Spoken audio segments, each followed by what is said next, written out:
You get to a certain point in a movement, and really in any social movement, you have to make some choices. How do you sustain this?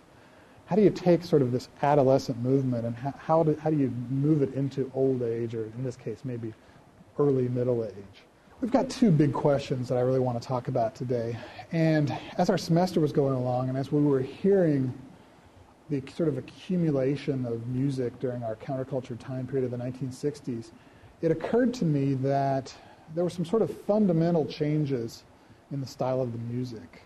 And in particular, it felt like the sort of optimism of the mid-60s, the Beach Boys and the Beatles and the Mamas and the Papas and Love and Spoonful had sort of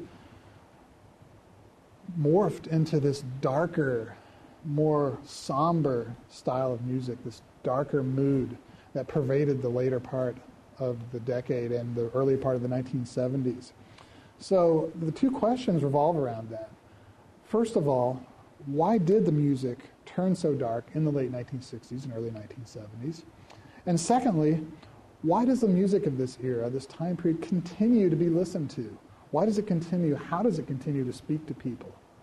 And so I suppose the second question is sort of a rhetorical question, a question of how do these messages, how do these symbols reach audiences still to this day? But I really want to think about this question of, how do we explain the change from the optimism of the sort of Woodstock nation, the Woodstock vision of America, to that even just a few months later with Altamont and death and darkness. I think to answer this question, we need to look beyond just music at the larger popular culture. And I want to begin with Westerns. I know we didn't talk about Westerns in our course, but Westerns prior to the counterculture were very traditional. The good guys wore white, the bad guys wore black. We cheered for the good guys. It was easy to tell who they were. We enjoyed cheering for them. But later in the 60s, this begins to change.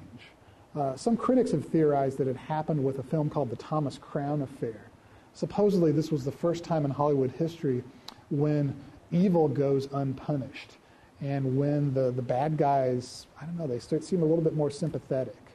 We can think about it with some examples from the Western if we consider Butch Cassidy and the Sundance Kid.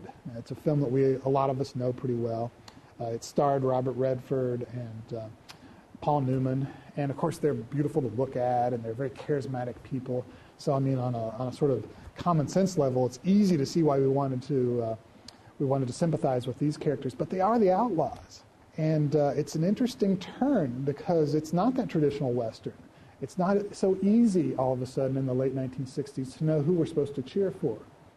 That trend was continued with The Wild Bunch.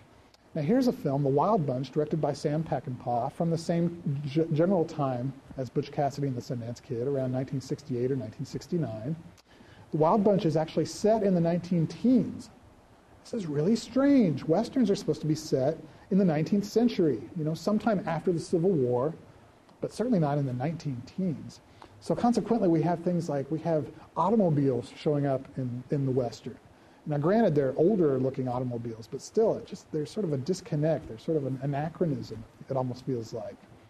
And if we look at the characters of the Wild Bunch, it's strange also. We have a group of aging outlaws. In fact, they seem anachronistic, especially alongside these automobiles and things. And they're sort of bumbling, and they aren't very skillful. They aren't very adept. And consequently, our sympathy goes to them.